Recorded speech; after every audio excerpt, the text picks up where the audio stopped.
Which one's this? This is the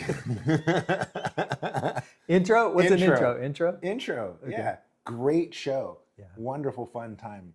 We have a lot to talk about. I got a brand new baby. Yeah. This is our 4th year doing this. You just came back from Alaska. Mm-hmm. Mm-hmm. This is the end of summer. We're transitioning into fall. Yeah, it doesn't feel like it, but it's true. Yeah, as I sweat. Yeah, like we've been profusely. sweating profusely here talking, but the summer's about to die any day now. Yeah, it was a good show. There's a lot going on. Enjoy. Hey guys, today's tea is brought to you by my son Amin. When he was born, the day he was born, we had a home birth. I didn't call the doctor, I didn't call the doula, I didn't call the midwife, I didn't call the birthing center, I didn't call their parents. I called China. And I told those farmers in China to harvest the tea, and whatever tea they harvested that day was mine. At any rate, that's what we're drinking today. That is now 5 years old. It's no longer a young sheng. It's now a sheng. And that's what we got to enjoy today. And I chose it specifically because we welcomed yet another new son into our family. So yeah, we're drinking my son's tea today. Today is a very, very special episode in that this marks year number 4. We could probably pontificate. That's a word. I've been using that word a lot this week. That's a good word. Pontificate. We used to like talk about Pontificate. something a little bit. Yeah, think about something. Yeah, openly. Yeah. Yeah. Is 4 good luck or bad luck? Yeah. Boom. Yeah. That's a conversation. That's a conversation. We'll see. Uncomfortable Hindsight one. will tell. Not a great word. Not a great number. Because there's not a lot of reasons why. Yeah, we should just kind of just keep going and not even mention it. Not even. Yeah. So there's that. The unmentionable. Yeah. But 4 years. What? 4 seasons. That's a completion. Sure. 4 legs on a table. That's our service. That's our platform. 4 of Earth practice. moons, of which we are in an Earth moon. Right. One of our North, 4 south, east, west. Right. You know. Yeah, I mean 4 gets a bad rap, right? Right. It gets a bad rap. And hey, But somebody's got to get a bad rap. well, and also 4, we got a baby. And now our family of 3 Right. is a family of 4. 4. And it's quite special because I'm always tickled by those families where it's like, oh yeah, our 16-month-old, or and they don't measure the baby in years, they measure the baby in months. We're measuring our baby in hours. Bro. Yeah, he's 28 hours old. Our son is a day and 4 hours. Just settling in. His belly not button even clamp settling is in, yeah. still on. We literally went to the hospital, said bye, Yeah. came back Peace, home. thanks. Yeah. Thanks for the fish. Bye. Yeah. In and out. In and out. Yep. Yeah. I mean, the Taoist understanding of these things, it's pretty much 1 foot in, 1 foot out, like still in the other realms, so to speak. So quite precious. Yeah. Quite really amazing. And as such, I didn't make a specialty for Zaid. As far as I know, there's no summer harvest, as far as I understand. Right. That's why I brought some sunflowers in the bouquet that I brought. Yeah. Oh, beautiful. But as for our tea, my son's tea, the tea that we produced on his birthday, because it was a spring birthday for him, and they do have spring harvest, we'll drink his, which is no longer young at this point. Once a young sheng hits 5 years, it's officially just a sheng. But you can't go wrong with sheng. Yeah, Sheng yeah. is really good. And this weather right now. Yeah. Yeah. Pretty intense. Yeah, and then I think from here, at this point, it's just classified as sheng. 5 years. It's like, okay, that's what you are. Yeah. And then once we get like 10, 15, that's when you're aged. Ah. The elder sheng. Yeah. You're so cute. Why do you make that face? It's the elder sheng. He can start telling his brother what's up. Wow. I hope, He's a guga.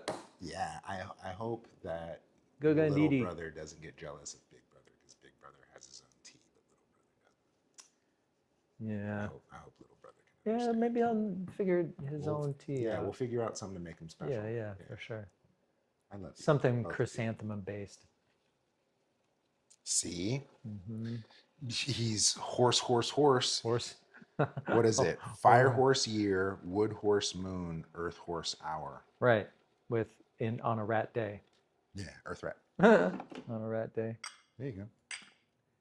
Yeah, the qualities of the day in which he was born, because it's the net, speak to like a divination, the validity of divination practice for guidance. So it could be sort of a rich dialogue, all kinds of divination things that could be brought forward in service to the questions.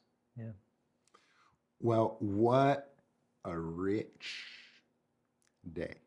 It's the first day of goat moon. I have a brand new baby. It's the I know. 4th year of our show. I know there's a lot of things. This but is that's big. Yeah, that's the whole message of the 6th moon. Is it like you are blessed, like with this great level of abundance, because heaven and earth have done their thing. They've come together, they've generated every imaginable form, right? And the 6th moon, sort of spoiler alert, 6th moon is essentially what is our contribution as human beings to this, to this majesty. What? Show up, shut up, add value? Yeah, that's one framework. I think one of the interesting things about this moon, there's 2 lenses to discuss the 6th moon through, because as we talked about in the New Year talk, the importance of containment for the fire horse year. Okay. Gotta have a stove. Gotta have, yeah. So basically, it's containment is what keeps vitality without it becoming volatile, right? Ooh, bars. Yeah, no. Dude. People don't remember what I said. Bars. Ooh. No, the difference between vitality and volatility is containment. Is how you're able to hold it and apply it, right? And that requires like discipline, momentum, things like that. See, you gotta like. I've impressed the monkey. You gotta pop your collar when you say shit like Wow. that. You just go like, right. Okay. So this moon, the 6th moon, is pivotal. It's absolutely pivotal for containment, because if we don't show up in that way, things get pretty dicey. They get really. That's where yang in its decline, which is already leaning toward this pernicious expression, but that's when it becomes like really, really dicey, and then you have these kind of self-destructive capacities of seasonal yang, because we back up and we talk about spring, right? Like we're at this, we've already reached peak summer, so we're on our way out. And to understand where we're going, we have to look where we've been, and to look at yang, the difference between yang and yin, as we've said from the beginning, from the top of this show. The Tai Chi symbol is a symbol of process, not proportion, right? Bars. So the equality is in the process of one going to the next, not how much there is. Yeah. In the cosmology of the Tongshu, all of appearance and form is yin, period. So yin is enormous in its scope.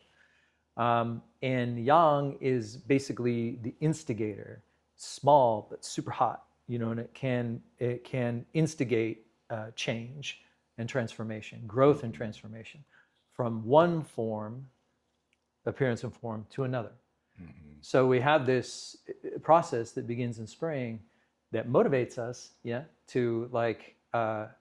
to be educated, to plan, And then when we get to summer, to act, to go through these process of growth and transformation. And then it reaches its sort of crescendo. And then the suggestion is you should let it roll rather than push it. You should manage the momentum that's already been generated rather than continue to kind of put your shoulder into it.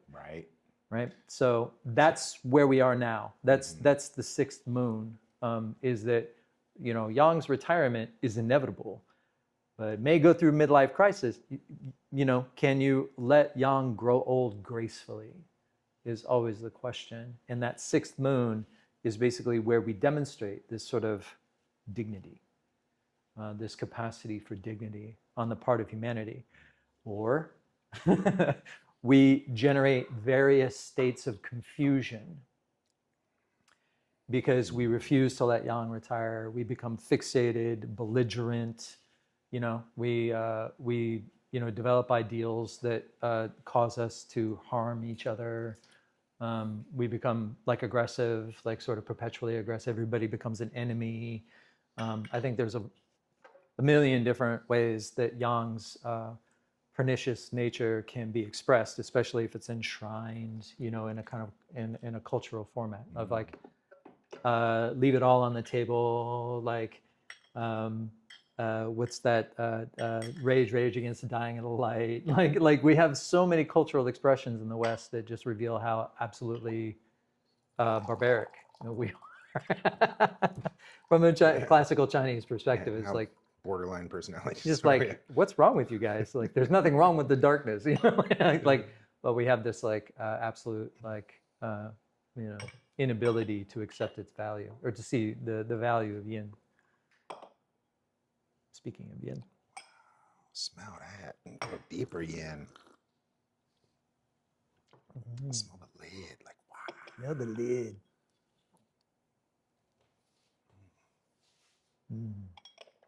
That's what the t-shirt should say. Smell the lid. That's wonderful. Sixth moon. So the spring, wood goat. We are differentiating in the spring and summer. We're differentiating. A tree grows leaves and then sprout, and then has blossoms and then grows a fruit, and that fruit falls, and there's all process of differentiation. Then to secure its future, because the seeds are in the fruit, right? So there's a legacy implied in what we produce. So there's a continuity of being that's being expressed, right, in the cosmology of the Tongshu, just naturally, in nature. You walk out your door and you'll see it. And so the invitation of the sixth moon is to plug into this continuity of being. And in so doing, we basically express the best part of ourselves as human beings. And that is essentially that's how we mirror heaven and earth. That's how we join with this harmony. You're so romantic.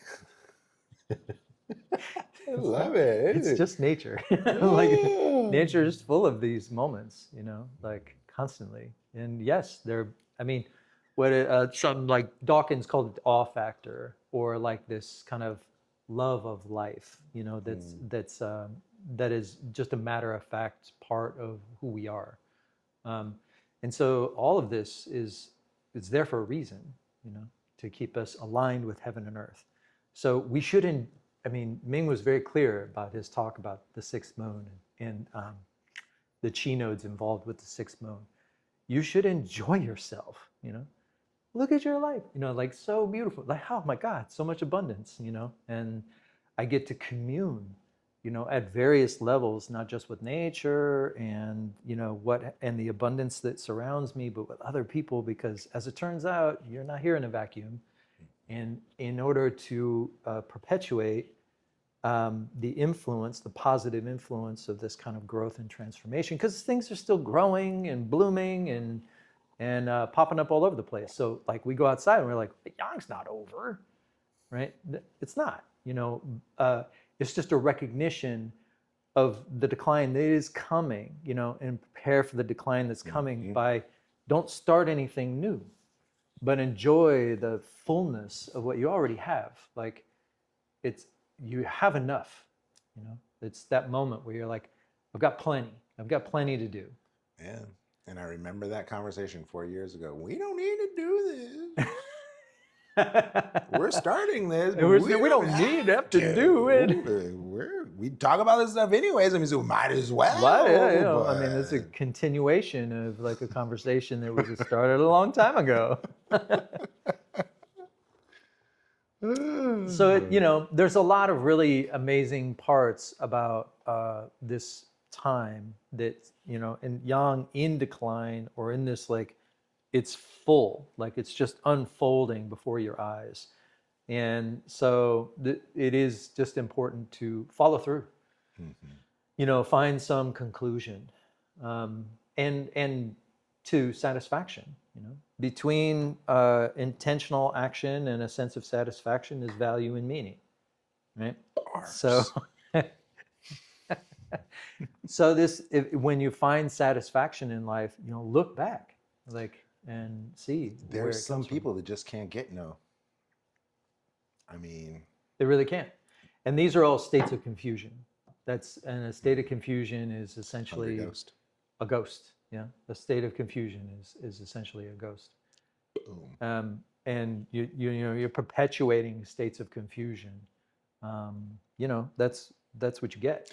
Wow. You know, it's funny. It might appear as like archaic or primitive to invoke these conversations of ghosts and dare I say possessions and such. Sure. Too. Just recently, I'm going off on a tangent here. I saw a documentary on psychology research where someone went into one of the psychiatric homes where everyone in there was paranoid schizophrenic. Right. And someone actually interviewed them to, what are these voices saying? Right. And then they interviewed everyone in the institution, come to find out that there are personalities that all of them are talking to. And there are things that are unfolding amongst them in this other realm that those crazy people can see, or those, you know, schizophrenics, multiple personalities, or, you know, hear voices, they're engaging them. Right. But there's a bunch of them. And then so it's almost like what is it, DM5 or whatever, this, however they... The designation or something? Yeah, okay. Right? However they like a ranking. Yeah. It's almost like the old view is more accurate. Of course, I'm going to say that it is more accurate. The interesting thing about this moon, beyond just kind of like this process of yin turning or yang turning into yin, or like inviting yin, because just to finish that, like yang inherently doesn't really like obey boundaries. It just in its nature is not. It doesn't come with boundaries.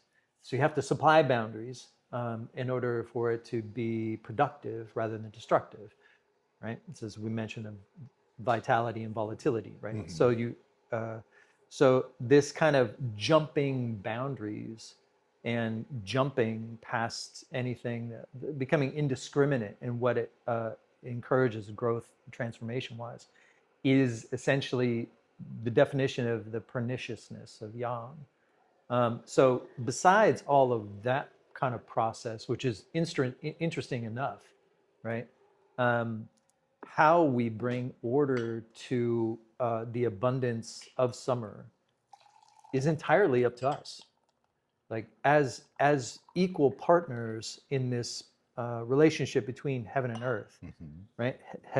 Humanity stands between the two of them for a reason. And it's not just like this idealization of humanity or these kind of clinical ways that they talk about Confucianism as like it's the code of ethics or something.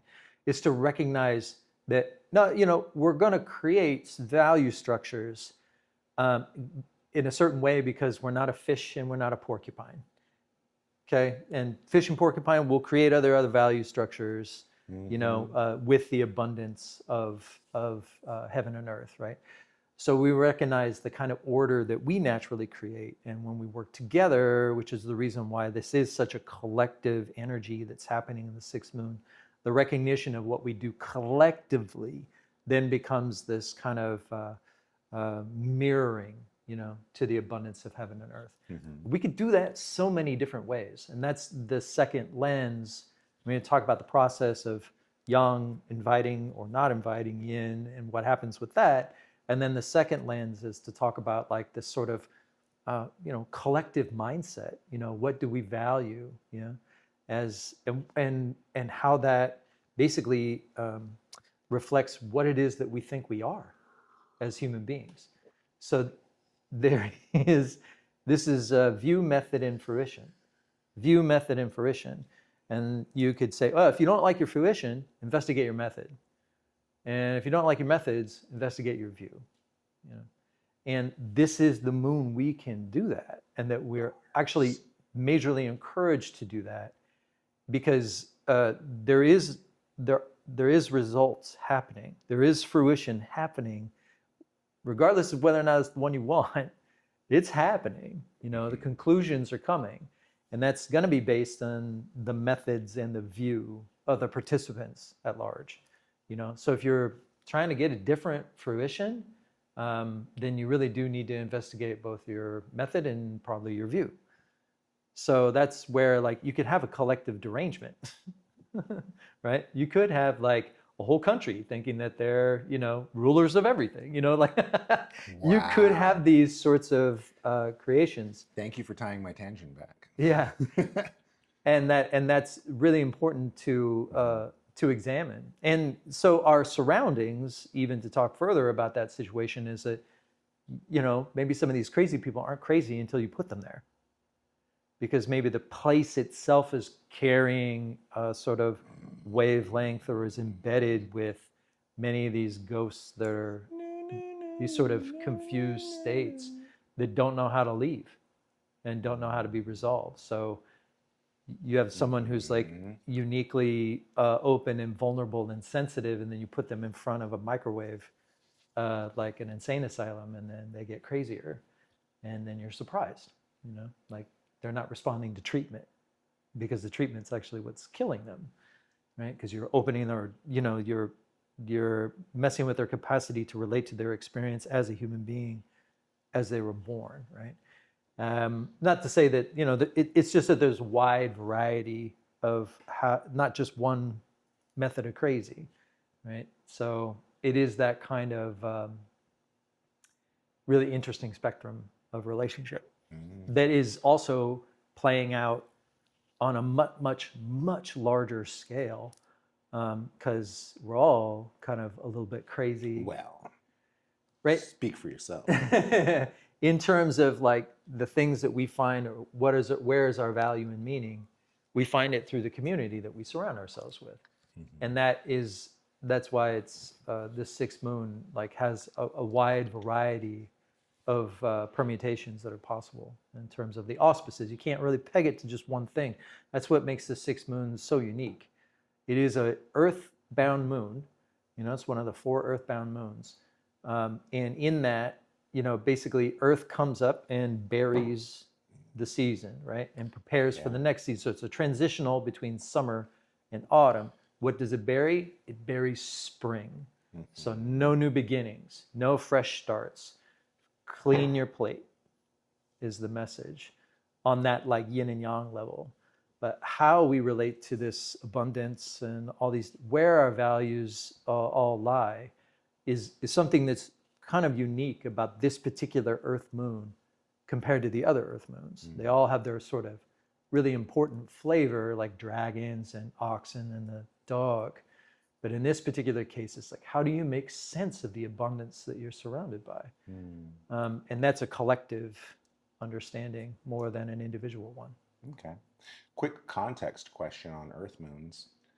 Is this Earth transition moon always the 3rd moon of a season? Yeah. It's always the last moon. Yeah. So you could a yang, a yin, and a transition. Right. Yin and yang. Oh, yin first, then Yin yang. first and then yang. Yeah. Ah, So okay. like summer is snake. That's the Uh-huh. first moon of summer. And then, right? Gotcha. So, but like you can refer to the third summer moon, of the goat, but that's not entirely accurate. Nor is like dragon being the third moon of spring. It's a transition moon. So it's neither that or neither the here or there. It's both happening. It's where both the seasons are kind of brought together. Cusp. Yeah. So it has elements of both is Oh, is okay. the idea. And by the time we get to the end of this particular sixth moon, the indicators will point toward the like major twilight of yang. We'll have autumn begin at the end of this moon. Monkey. But then after that, you still, I was talking to this with a friend of mine, and what I think most Westerners are recognizing as the end of summer is the death of heat. So heat ends, once you've begun autumn, then you have this period where the heat is okay. We put the blanket over heat, right? And we're actually extinguishing the seasonal heat. And so people usually equate that experience to autumn, to the beginning of autumn. But I think what they're sensing and what they're responding to physiologically in their environment is the death of heat. Well, that sort of works out for us here in California, but not really, because we have Indian summers where we have long, late summers that go well into November. Yeah, and like it's not, again, weather's not the chi, right? So there's a lot of different and more bars. So there's a lot of different elements that go into this. I got to put in some kind of special effect for Wah, that. wah, Bars. bars. Do something, dude. You're just laying them, man. Yeah. So I mean, I'm born in a materialist Western culture. Like like anybody, I'm just like, is that really true? And like, so when Ming, he's on record, I can go find it, saying that there's no difference between the northern and southern hemisphere. So. Because weather's not chi. Because weather's not chi. Do I agree with that? Jury's still out. I mean, I'm like kind of like, well, maybe you could reverse the calendar for the That's southern. what I was kind of thinking. Yeah, I have experimented with that for It's a lot years. of math. It's a lot of math, and like I think I wouldn't have a really definitive answer unless I lived there. Yeah, figure it out. Just got to go there Yeah, and like spend a year or two there and be like, Yeah. okay, I can, and then you can develop a math, Yeah. based on being there. You hear that, New Zealand? You got homework. Yeah, I mean, I'll take the invitation. New Zealand for sure. I'll be there. You some lamb? Yeah. You see him lick his lips. All right, we got to get to a qigong. Inspire me. Okay, so the idea behind transition, people. We got a schedule to keep. That's good. Conclusions are good. So the interesting thing about yang going off the rails or spilling over, breaking through boundaries, is that it's kind of like the idea of like when you're sick and you have a fever, don't drink coffee. Yeah, more yang. Well, and what happens when you do that is that you strengthen. If you're tonifying, you tonify the illness. And in a similar kind of way, there is this sort of jumping phenomenon, this idea of jumping boundaries, where there is this, contagion is much more likely, or you're essentially encouraging inflammatory conditions. If you're surrounded by fire and you're drinking fire constantly, then you're basically creating this, because Earth also technically represents damp.